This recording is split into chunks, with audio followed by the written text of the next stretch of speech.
In our last conversation, we talked about the graveyard of hobbies. We looked at the neuroscience of quitting, and we laid out a plan to build that muscle of tenacity, the part of your brain that allows you to push through when things get hard. But, for some of you, a different, more confusing problem emerged. What if sticking with things is not your issue? What if your problem is that you have too many things you want to stick with? You look at your life and see a dozen different paths, and they all feel like a part of you. You are not afraid of the work, you are paralyzed by the choice. This is the classic scanner's dilemma, perfectly captured in the phrase, "I could do anything if I only knew what it was." Society has a word for you too. They call you a dilettante, someone who is a jack of all trades, but a master of none. And the anxiety that comes with that label is immense. It can feel like your greatest strength, your curiosity, is also your biggest career liability. Today, we are going to dismantle that anxiety. We will look at the geometry of a successful career and offer a path for those of us who are never meant to just be one thing. First, we need to understand why the old career advice can feel like a trap. For the last century, the world praised the specialist. Society was a predictable environment, almost like a chessboard. The rules were clear, and the path to success was to go a mile deep in one narrow field. Psychologists call this a kind learning environment. It rewards repetition. This is the world of the I-shaped person, the expert with a single deep pillar of knowledge. But that is not the world we live in anymore, is it? The world today is a wicked learning environment. The rules are constantly changing, feedback is delayed, and the patterns are not obvious. Think about the difference between a golfer and a firefighter. A golfer operates in a kind environment. The rules never change, and the feedback is immediate. A firefighter works in a wicked one. Every situation is new. The rules are unknown, and their specialized knowledge might not apply. In a wicked world, the hyper-specialist can have blind spots. Now, to be clear, we absolutely need specialists. Their deep knowledge is incredibly valuable. The problem is not that the specialist path is wrong. The problem is when it is treated as the only path. When that single standard is used to measure everyone, it leaves people like you feeling like a failure when your brain is simply built for a different kind of world. To build a career that fits your brain, you have to stop thinking in terms of job titles and start thinking in terms of shapes. The I-shaped person is the specialist. The opposite is the dash-shaped person, a mile wide and an inch deep. This is the trap many of us fall into, knowing a little about everything, but having no real foundation. This lack of depth creates a ton of anxiety because you feel like you have no ground to stand on. But there are other shapes. The most powerful one for a person like you is the M-shaped professional, or the polymath. Think of it like this. Maybe your one leg is data science. You go deep there. That pays the bills. But your second leg is storytelling. You go deep there too. And your horizontal bar is your interest in psychology, history, and design. Suddenly, you are not just a distracted data scientist. You become the person who can weave complex data into a compelling narrative that a CEO can actually understand. That combination is rare. That combination is valuable. The tool that allows a polymath to do this is called far transfer. A specialist uses near transfer, applying a skill to a very similar problem.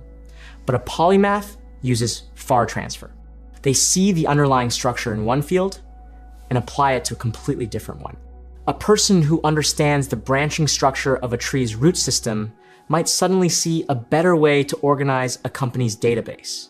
A musician who understands harmony and counterpoint might look at a piece of software code and see a more elegant way to structure it.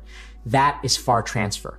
It is the ability to see the music, not just the notes.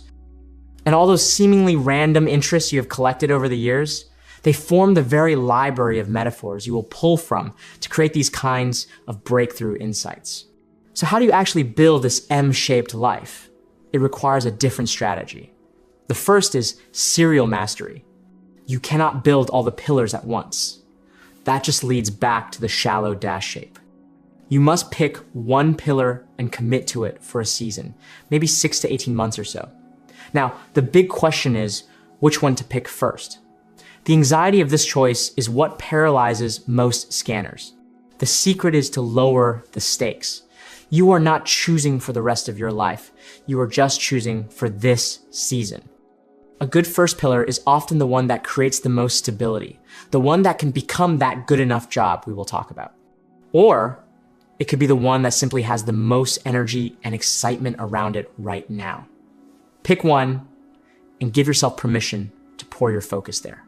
You build one leg until it is strong, until you feel you have mastered the core 80% of it. This doesn't mean you need to be a world-class expert. It just means you have reached a level of fluency where you can solve most common problems without running back to the instruction manual. When your curiosity in that area feels satisfied for now, you make a conscious choice. This is not quitting like a dabbler, running from the pain. This is strategic quitting. It is a graduation. You are deliberately choosing to begin building your next pillar. This requires a second strategy. If your mind is naturally drawn to exploration, it can be a powerful choice to have a day job that provides stability without draining all of your cognitive energy.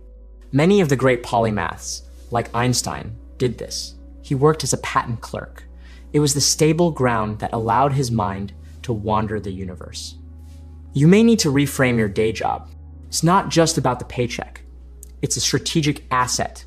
A low-drain job leaves you with a surplus of your most valuable resource, your mental energy, which you can then invest in building your other pillars. A high-passion, high-stress job might sound exciting, but if it consumes 110% of you, it leaves no room for the exploration your brain craves. The final piece is a system, because let's be honest, a scanner's brain generates more ideas than it can possibly hold on to. Your mind is a high-output idea factory, but your working memory is like a small workbench. If you don't move finished ideas off the bench, there is no room to build new ones. Trying to keep it all in your head is a recipe for overwhelm. This is why you need an external place to capture your fleeting obsessions. The great sociologist Niklas Luhmann published over 70 books, and his secret was a system called a Zettelkasten. He didn't try to write a whole book at once. He just wrote down one idea on a small index card. Then he linked it to another related card. Over decades, these connections grew into a massive web of knowledge that practically wrote the books for him. When you get fascinated with medieval architecture for a week, take notes. Put them in a simple system, like Notion or Obsidian. Then, when the obsession fades, you can let it go without feeling guilty. 3 years from now, when you are working on a web design project, you might stumble upon those old notes and realize the structure of a cathedral is exactly like the structure of this website. That is the moment of magic, but it only happens if you capture the dots so you can connect them later. So, let's put this all together. You are not a dabbler who lacks grit. You are a scanner, a potential polymath. Your brain is not designed for the stable world of the specialist. It is designed to be a bridge between different worlds of knowledge. This path won't always feel easy, and mastery takes time. But just having a map for your mind brings a sense of calm. The self-blame begins to fade, replaced by a quiet confidence. Pick your first pillar. Build it with focus. Use your job as a stable platform, not a cage. And build an external system to hold your endless sparks of curiosity. You were never meant to master just one thing. You were meant to be the person who can see how everything connects. And to help you get started on this, I've created a new free PDF guide for you called the Polymath Field Guide. It has a simple framework for auditing your interests and designing your M-shaped career. You can download it using the link in the description. Now, if you found yourself listening to this and thinking, my problem isn't that I have too many interests. My problem is that I quit the moment things get difficult. That is perfectly okay. That just means you are at a different part of the journey. I would recommend you start by watching our previous video. It will give you the tools to build that first foundational muscle. You can click on it right here. Thanks for watching. I hope this gives you something useful you can actually try, and I will see you in the next one.